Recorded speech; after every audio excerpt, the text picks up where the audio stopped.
Made with a buttery, crispy oat topping and juicy, plump sweet berries, this Blackberry Crisp is easy to make and downright divine. Hey everyone, Kristen here. As someone who suffers from a chronic disease, I believe homemade is best, but it doesn't need to be complicated. Today is my birthday, and as somebody with cystic fibrosis in their 40s, it is not lost on me what a blessing birthdays are. And I want you guys to celebrate with me by making one of my all-time favorite dessert recipes, Blackberry Crisp. So let's get cooking. The first thing you want to do is preheat your oven to 350 degrees, and then you want to butter a 7x11 or 8x8 baking dish. Or of course you can double this recipe and use a 9x13 inch pan. For my berries, I have 6 cups of fresh blackberries that have been washed and dried. The great thing about this recipe is you can use any combination of berries you like. Even frozen berries will work well. You don't even have to defrost the berries. In fact, you shouldn't defrost the berries. This recipe turns out perfectly using frozen or fresh berries, which means you can enjoy it year-round. To the berries, I'm adding in 3 tablespoons of granulated sugar. Just a little bit of sugar will really help to sweeten up those berries. I'm also adding in 1 tablespoon of cornstarch. If you have a corn allergy, you could certainly use arrowroot starch in its place.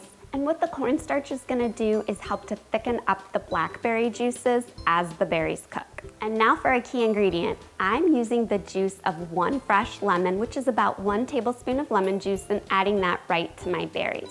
That lemon juice is really going to help the flavors pop and balance out the sweetness in this dessert.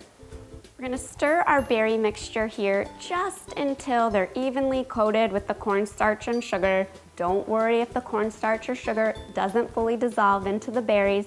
It will when it bakes. Once that's mixed, I'm going to pour it into my buttered baking dish. Now for our crisp topping, which really makes this dessert out of the world. In a mixing bowl here, I have a 1/2 cup of rolled oats. Use old-fashioned or quick-cooking oats, not steel-cut oats. And 1/2 cup of all-purpose flour. You could use whole white wheat flour. You could even use an all-purpose gluten-free flour blend if you wanted this dessert to be gluten-free. Just make sure your oats are certified gluten-free as well. I'm adding in 1 teaspoon of cinnamon, just for a little bit of warmth to my crisp topping. 1/2 cup of brown sugar. I really prefer brown sugar for a crisp or a crumble topping versus granulated sugar. Just adds a lot more depth of flavor and really gets crumbly and crispy as it bakes. And then I also have 1/3 cup of room temperature cubed butter here. If you're dairy-free, I have made this recipe a couple times using Earth Balance dairy-free butter sticks, and it works great. We have a lot of food allergies in my family, and so I've been able to share this with everybody, even those who can't have butter. And now we want to mix our crisp in so it's nice and crumbly.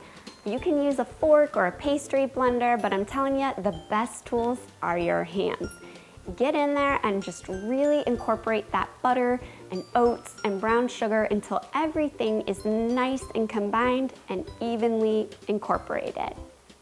Want to sprinkle our crisp evenly over our berries. And that's it. We just need to bake it now.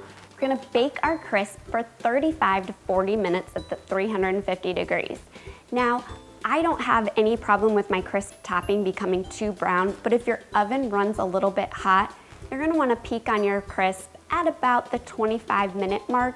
And if you notice your crisp is browning too quickly, just cover it with foil loosely and continue to bake until the berries are nice and broken down and the juices get thickened.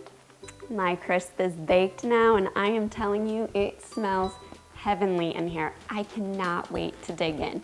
You do want to let your crisp cool just a little bit or it'll be way too hot to eat. I can attest to that because oftentimes I have no patience and try to dig in right away. Not a good idea. After a couple minutes, I'm gonna dish this up, and of course I'm topping it with some vanilla ice cream. I mean, the contrast between the cold ice cream and the warm crisp, it's perfect. I'm going in for a bite.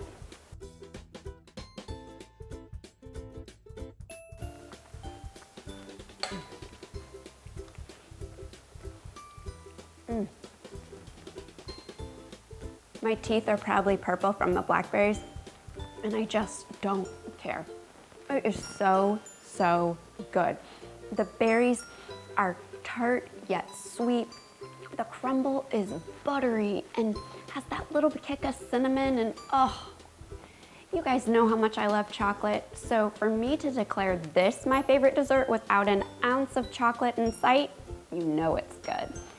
Thank you guys so much for celebrating my birthday with me. I hope that you find something to celebrate in your life today and that this berry crisp is featured on your celebration menu.